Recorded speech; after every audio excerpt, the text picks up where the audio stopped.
बिस्मिल्लाहिर्रहमानिर्रहीम। जी बच्चों, I hope कि आप सब लोग ठीक होंगे, बेहतरीन होंगे अपने घरों में और साथ साथ स्टडीज़ भी कर रहे होंगे। लास्ट टाइम अगर आपको याद हो तो हम लोगों ने ये फार्मूलाज पढ़े थे इंटीग्रेशन से रिलेटेड, और ये बात डिस्कस की थी कि ये जो कुछ फंक्शंस हैं इनकी डायरेक्ट इंटीग्रेशन पॉसिबल नहीं है।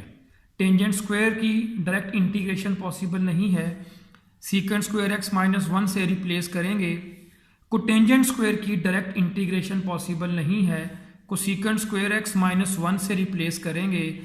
साइन स्क्वायर की डायरेक्ट इंटीग्रेशन नहीं है, 1 माइनस कॉस 2x ओवर 2 से रिप्लेस करेंगे। कॉस स्क्वायर की डायरेक्ट इंटीग्रेशन पॉसिबल नहीं होती, 1 प्लस कॉस 2x ओवर 2 से रिप्लेस करना होता है, और natural log of x by parts करेंगे। सो आए जरा सबसे पहले देखते हैं साइन स्क्वायर और कॉस स्क्वायर की क्या इंटीग्रेशन होगी। जी बच्चों, ये हमारा पहला क्वेश्चन है आज का, साइन स्क्वायर एक्स। सबसे पहले हम क्या करेंगे, साइन स्क्वायर को रिप्लेस करेंगे 1 माइनस कॉस 2x ओवर 2 से।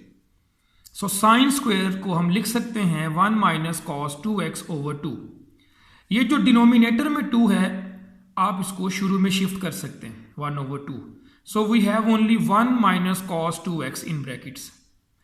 बारी बारी इंटीग्रेट कर दें और 1/2 भी बारी बारी दोनों के साथ अटैच कर दें। 1 की इंटीग्रेशन एंड कॉस 2x की इंटीग्रेशन 1 ओवर 2 साथ आ जाएगा। 1 की इंटीग्रेशन आपको पता है कि x है, और cos 2x की जो इंटीग्रेशन है आपको लास्ट लेक्चर में बताया था कि cos की साइन 2x ओवर 2। ये 2 क्यों आया है, ये समझने वाली बात है कि इस चीज का ये एंगल है, इसका आगे डेरिवेटिव होना चाहिए था, वो क्योंकि नहीं है इसलिए हम उसे 2 से डिवाइड करेंगे। सो ये लास्ट लेक्चर में मैं बहुत डिटेल में बता चुका हूं, आप you can go through that lecture as well. 2 2s are 4, so this is your final answer. और नेक्स्ट हमारे पास जो आज की नई चीज है, जो एक नया फार्मूला मैंने आपको सिखाना है, वो ये है e raise to power kx। ये एक्सपोनेंशियल फंक्शन है e raise to power kx। आपने इसको कैसे इंटीग्रेट करना है, ये बेटा फार्मूला है e raise to power kx over k plus c तो ऑब्वियसली आएगा, यानी पावर में x के साथ जो चीज लिखी है उससे डिवाइड कर दें। आए जरा इस बात को डिटेल में स्टडी करते हैं जरा। बेटा अगर आपको याद हो डिफरेंशिएशन में क्या था, सबसे पहले तो आप ये ध्यान में रखें कि e raise to power x का जो डेरिवेटिव होता है वो e raise to power x ही होता है। So e raise to power x का अगर derivative e raise to power x है तो इसकी इंटीग्रेशन भी ऑब्वियसली यही होगी। सो ये जो एक फार्मूला है ये बहुत सिंपल सा हमारे पास तैयार है। e raise to power x की जो इंटीग्रेशन है वो e raise to power x है। अब चलते हैं मेन कॉन्सेप्ट की तरफ। आए डिफरेंशिएशन में चलते हैं। पहले e raise to power 3x, आप इसका जब डेरिवेटिव लेते हो तो क्या करते थे, पूरा काम याद करो जरा। सबसे पहले question as it is, natural log of e and then derivative of this power 3x। Question as it is, natural log of e जो बेस है और पावर का derivative. You can see e raise to power 3x, log e 1 होता है और 3x का derivative 3 आ जाएगा। So finally we have 3 times e raise to power 3x। ये डिफरेंशिएशन में था। अगर हम इसको समराइज करें तो पता चलता है कि डिफरेंशिएशन में x के साथ जो चीज लिखी थी वो मल्टीप्लाई करवा दो और क्वेश्चन एज इट इज लिख दो। क्वेश्चन एज इट इज और x के साथ जो चीज है वो मल्टीप्लाई हो रही है। इन अदर वर्ड्स इस पावर का डेरिवेटिव जो होता है वो शुरू में आ जाता है। फॉर एग्जाम्पल अगर आपसे कोई कहे डेरिवेटिव बताएं e raise to power 5x का, तो डायरेक्ट आंसर क्या आएगा, e raise to power 5x question और 5 शुरू में लिख देना, दैट्स इट। इंटीग्रेशन में अगर आप गौर करें तो ये ऑपोजिट वे में चलता है, उलट काम है जरा इंटीग्रेशन में। इंटीग्रेशन में अगर हम बात करते हैं for example e raise to power 3x की, तो इसका जो डायरेक्ट आंसर है वो मैं आपको पहले बताना चाहूंगा। इसका जो डायरेक्ट आंसर है e raise to power 3x का, वो ये आंसर है e raise to power 3x, यानी question as it is divided by 3। जो x के साथ है उसके साथ डिवाइड कर दें, यानी पावर के डेरिवेटिव से डिवाइड कर दें, plus c constant of integration. Differentiation में मल्टीप्लाई किया था, इंटीग्रेशन में डिवाइड कर देंगे। कंप्लीट कॉन्सेप्ट क्या है वो भी आपको बता देते हैं। आए जरा इधर, अगर e raise to power 3x है और आप उसको इंटीग्रेट करना चाह रहे हो तो उसमें एक शर्त है। आपको पता है पूरी इंटीग्रेशन में हमारे पास शराइत के साथ है, हर फार्मूला एक शर्त के साथ है, एक कंडीशन के साथ है। इसमें शर्त यह है कि इस पावर का आगे डेरिवेटिव होना चाहिए। क्या पावर का आगे डेरिवेटिव है यहाँ पे? बिल्कुल भी नहीं है। आगे हमें 3 चाहिए, 3 है ही नहीं, तो 3 से डिवाइड करेंगे और 3 से मल्टीप्लाई कर देंगे। अब पावर का आगे डेरिवेटिव बन चुका। अगर पावर का डेरिवेटिव बन चुका तो e raise to power 3x की integration e raise to power 3x ही आएगी प्लस c आएगा। ये 3, ये इंटीग्रेशन का निशान और ये dx ये सब गायब हो गए। Just e raise to power 3x ही लिख देना है। अगर आप इस चीज़ को गौर से देखें तो ये वही बात बनती है जो पहले बताई है कि उससे डिवाइड कर लेना आपने। सो हम इस प्रोसेस में नहीं जाया करेंगे, हम डायरेक्ट ही लिख दिया करेंगे। जैसे e रेज़ टू पावर अगर 5x है तो इसकी इंटीग्रेशन जब हम करेंगे तो e raise to power 5x divided by 5 and that's it plus c। So ये हमारा फार्मूला है। जनरलाइज्ड फॉर्म में हम ऐसे लिख सकते हैं e raise to power kx is equal to e raise to power kx over k। x के साथ जो लिखा है उससे डिवाइड कर लें, और जो जेन्युइन बात है, जो अच्छा कॉन्सेप्ट है वो क्या है कि पावर का जो होता है डेरिवेटिव उससे डिवाइड किया हुआ है। अब आप देखें 4.8 हम कर रहे थे, कुछ 4 सवाल मैंने कहा था ना करो, तो अब आप बाकी ट्राई कर सकते हैं। मैंने एक क्वेश्चन किया है number 51, e raise to power 3x है plus 5 times e raise to power minus x है। सबसे पहले हम बारी बारी इंटीग्रेट करेंगे। e raise to power 3x है, इसकी इंटीग्रेशन करेंगे और 5 शुरू में e raise to power minus x है। यहाँ पर वही e raise to power 3x है तो नीचे 3 आ जाएगा, क्वेश्चन एज इट इज। इधर माइनस x है, e raise to power minus x, question as it is, और -1 से डिवाइड कर दें।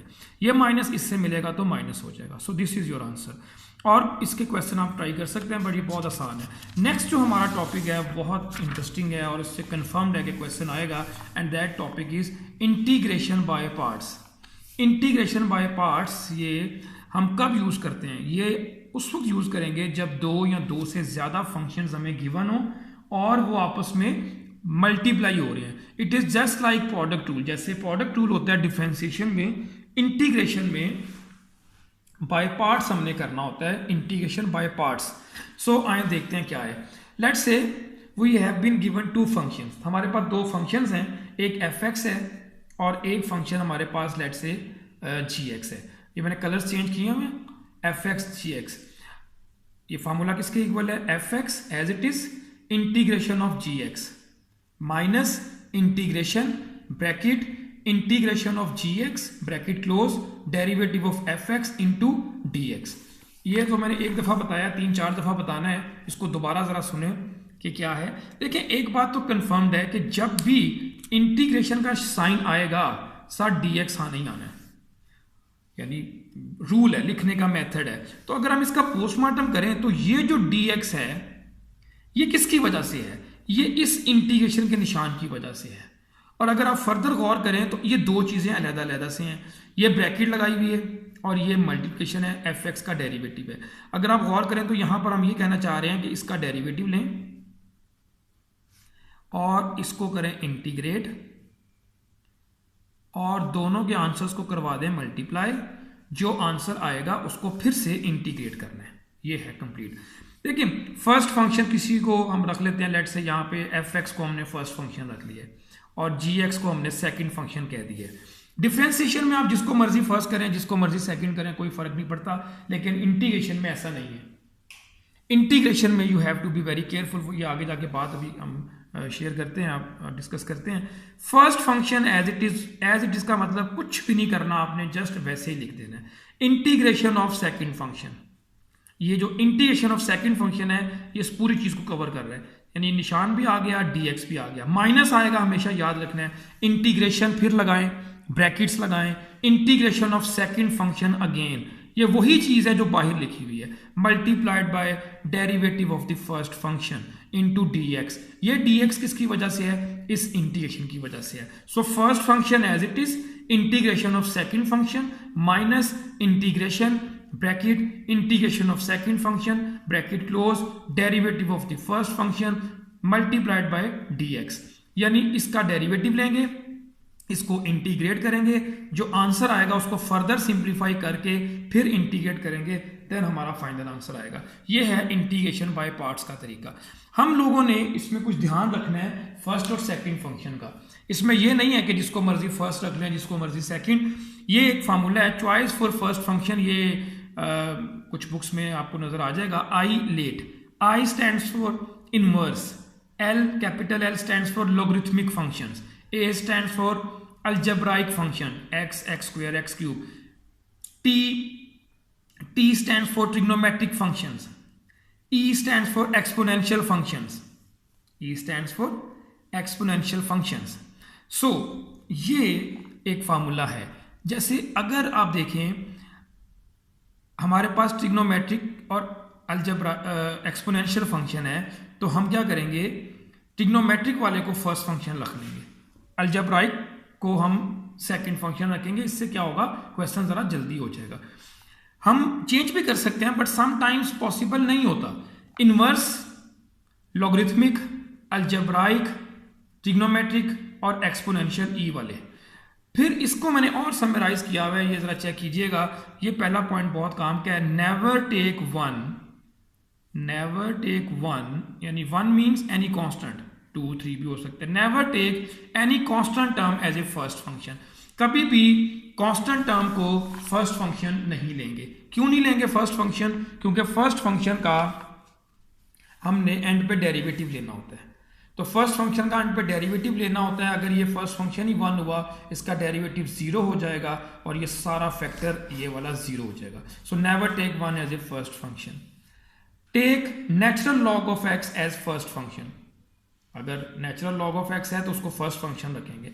Take inverse function as first function, हमेशा inverse, sine inverse, cos inverse को प्रेफरेंस देनी है। X, x square, X cube को फर्स्ट रखेंगे बशर्ते के देयर इज नो इनवर्स और लॉग फंक्शन। आप जरा देखें कि अगर हमारे पास क्वेश्चन में ये लिखा हुआ है लेट्स से एक्स इनटू साइन एक्स, तो हम किसको लेंगे फर्स्ट, एक्स को फर्स्ट लेंगे और साइन को सेकंड लेंगे, क्योंकि एक्स को प्रेफरेंस देनी है। अगर एक्स स्क्वायर लिखा होता तब भी यही फर्स्ट फंक्शन है, बट अगर ये साइन इनवर्स कर दूं, अब इनवर्स वाले को प्रेफरेंस देनी, अब हम इनवर्स को फर्स्ट रखेंगे और इसको सेकंड रखेंगे। कभी भी इनवर्स और लॉग इकट्ठा नहीं आएगा, एटलीस्ट हमारे सिलेबस में तो नहीं आएगा, आ सकता है लेकिन हमारे सिलेबस में नहीं आएगा। अगर लिखा हो x multiplied by natural log of x, अब क्या करना है, नेचुरल लॉग ऑफ एक्स को प्रेफरेंस देनी है आपने, तो ये याद रखना है, लॉग वाले को प्रेफरेंस देनी है, इनवर्स वाले को प्रेफरेंस देनी है। अगर लॉग और इनवर्स नहीं है तो फिर एक्स, एक्स स्क्वायर को फर्स्ट फंक्शन रख लें and never take one as a first function. आइए देखते हैं, क्वेश्चन करते हैं। ये पहला सवाल है, नेचुरल लॉग ऑफ एक्स है और आपको नजर आ रहा होगा कि नेचुरल लॉग ऑफ एक्स तो बिल्कुल अकेला है, इसमें कुछ है ही नहीं साथ, तो 1 हम खुद से लगा लेते हैं। ये हमारा हमने खुद से इंट्रोड्यूस किया है और 1 को हमने क्या रखना है, सेकंड फंक्शन, और लॉग को क्या रखना है, फर्स्ट।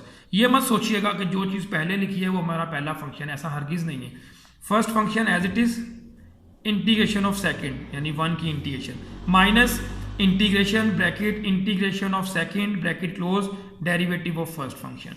ये डिफरेंशिएशन भी आपको बहुत अच्छे तरीके से आनी चाहिए। 1 की इंटीग्रेशन x है वो मैंने यहां लिख दी है, इधर जो आंसर इधर लिखना है वही आंसर यहां लिखना है। अगर आप गौर करें फार्मूले पे दोबारा चलते हैं, ये जो चीज मैंने लिखी है gx की इंटीग्रेशन, अरे भाई ब्रैकेट में भी वही चीज है, तो ये जो आंसर था x यहां पर भी यही है, और log x का डेरिवेटिव 1/x होता है।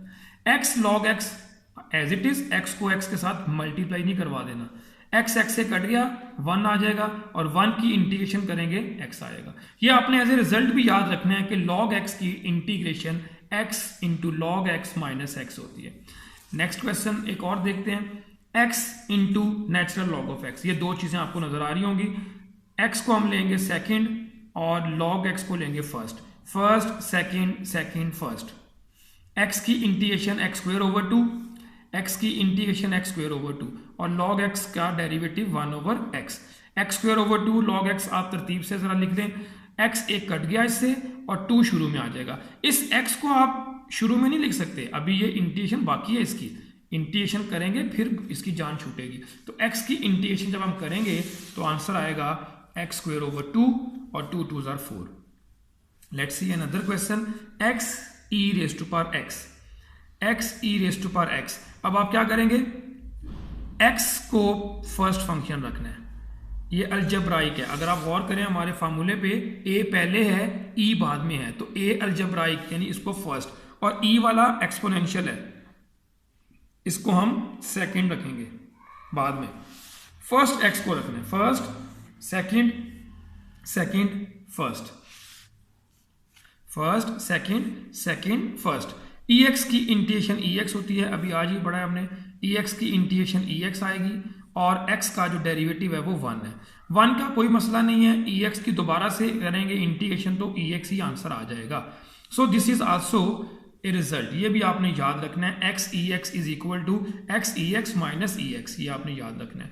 Next we have very interesting question. अब यहाँ पे थोड़ा सा आपको समझना पड़ेगा, इस तरह के हमने 2 क्वेश्चंस करने हैं। देखिए बेटा, e raise to power x है, साइन x है, आपने इसको इंटीग्रेट करना है, एक एक्सपोनेंशियल है, एक ट्रिग्नोमेट्रिक फंक्शन है। सबसे पहले आप इसको i लेट कर लें, i स्टैंड्स फॉर इंटीग्रल। वैसे तो जिसको मर्जी फर्स्ट रख लें, जिसको मर्जी सेकंड रख लें, इसमें कोई फर्क नहीं पड़ता। ये वो क्वेश्चंस हैं जिसमें मैटर नहीं कर रहा कि आपने फर्स्ट कौन सा रखना है और आपने सेकंड फंक्शन कौन सा रखना है, इट डज नॉट मैटर। आप जिसको मर्जी फर्स्ट फंक्शन रख लें, जिसको मर्जी सेकंड रख लें, आंसर आ जाएगा। लेकिन ये क्वेश्चन थोड़े लेंथी हैं, 2 दफा इंटीग्रेट करेंगे तो क्वेश्चन लौट के आ जाता है, ये कभी खत्म नहीं होता। फॉर एग्जांपल मैंने यहां पे क्या किया है, मैंने साइन वाले को रखा है फर्स्ट फंक्शन और ई वाले को सेकंड, तो first second second first. ex की इंटीग्रेशन ex की इंटीग्रेशन ex, साइन का डेरिवेटिव पॉजिटिव कॉज होता है। आप गौर करें, e raise to power x और साइन x अपनी जगह पर है, minus e raise to power x cos x आएगा, लेकिन यहां पर ये अभी भी खत्म नहीं हुआ। So again integrating by parts, यहां पे दोबारा से फार्मूला लगेगा, इसमें फिर आपने e वाले को सेकंड रखना है और इसको फर्स्ट। जैसे यहां पर हमने इसको सेकंड रखा था और इसको हमने फर्स्ट फंक्शन रखा था। सो first second second first, ex का आंसर ex का आंसर ex, और कॉस का डेरिवेटिव नेगेटिव में होता है, माइनस साइन x होता है। थोड़ा सिंप्लीफाई करें, माइनस अंदर जाएगा, मल्टीप्लाई हो जाएगा, माइनस माइनस प्लस, लेकिन प्लस माइनस माइनस, यहां पे नेगेटिव आएगा, और e raise to power x और साइन x बचेगा। This is the point to be noted. ये जो चीज आएगी बेटा 2 दफा इंटीग्रेशन करके, अगर आप गौर करें तो ये तो हमारा ओरिजिनल क्वेश्चन है, e raise to power x sine x, तो हम इसकी जगह i लगा देंगे। ऐसा हर दफा हुआ करेगा, और याद रखना i जब भी आएगा नेगेटिव के साथ आएगा। अगर यहां प्लस आता तो समझो कुछ गलत हो गया, माइनस i उधर, i को उधर शिफ्ट कर लें, एक i पहले से था, i plus i will be 2 times i, ex sine x minus ex cos x अपनी जगह पर है, 2 उधर जाके डिवाइड कर दें, ये आपका आंसर है। हो सके अगर दिल करे तो e raise to power x common भी ले सकते हैं। आई होप कि आपको समझ आई होगी। जिसको मर्जी फर्स्ट रखें, जिसको मर्जी सेकंड रखें, 2 दफा बाय पार्ट्स करेंगे तो क्वेश्चन लौट आएगा, उसकी जगह आपने आई लगा देना है, आई को उधर शिफ्ट कर लें, you will get the answer. अब यही क्वेश्चन दोबारा करने लगे हैं, लेकिन उसमें e की पावर x नहीं होगी, कुछ ना कुछ साथ और भी कांस्टेंट टर्म्स मल्टीप्लाई हो रही हैं।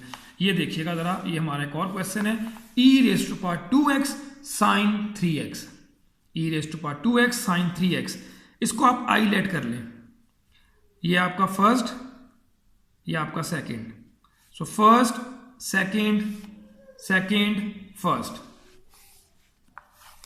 e raise to power 2x की इंटीग्रेशन होगी e raise to power 2x over 2, e raise to power 2x की इंटीग्रेशन होगी e raise to power 2x over 2।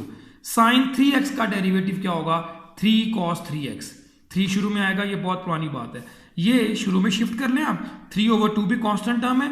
Again by parts, दोबारा से बाय पार्ट्स करेंगे जैसे पहले क्वेश्चन में किया था हमने, ये सेकंड और ये first, first second second first.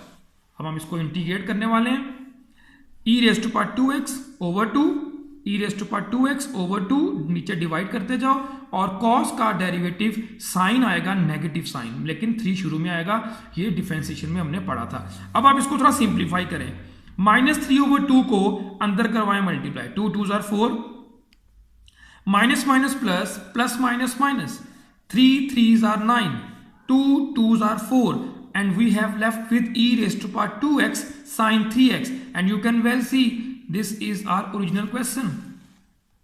This is our question, e raise to power 2x sin 3x, और इसको हमने i लेट किया हुआ है, तो हम क्या करेंगे, इसकी जगह i लगा देंगे. 9/4 आया. 9/4 i नेगेटिव में आया है, आना भी नेगेटिव में चाहिए था, ये उधर जाके पॉजिटिव कर लें, ये और ये आपका इधर रह जाएगा. i कॉमन लें, इधर 1 आएगा, 1 + 9/4 take LCM, you will get 13/4. e raise to power 2x आप यहां से कॉमन भी ले सकते हो, 1/2 sin 3x minus 3/4 cos 3x. 13/4 जब उधर शिफ्ट करेंगे 4 ऊपर आएगा, 13 नीचे आएगा. ये आपका फाइनल आंसर है. अगर आप यहां तक भी कर दें तो काफी है, लेकिन अगर आप 4 को अंदर करवा दें मल्टीप्लाई, 4 जब इससे करेंगे मल्टीप्लाई तो कट के 2 आ जाएगा, और 4 जब इसके साथ होगा मल्टीप्लाई तो 4 से कट जाएगा, 3 बचेगा. आई होप कि आपको ये समझ आ गया होगा. आप प्लीज यही क्वेश्चन, इसी तर्ज का एक क्वेश्चन है, वो मुझे करके दिखाएं. e raise to power 3x cos 2x मैंने चेंज कर दिया है, बिल्कुल इसी तरह का आप ट्राई करें, नहीं होता तो मुझसे पूछें. Thank you.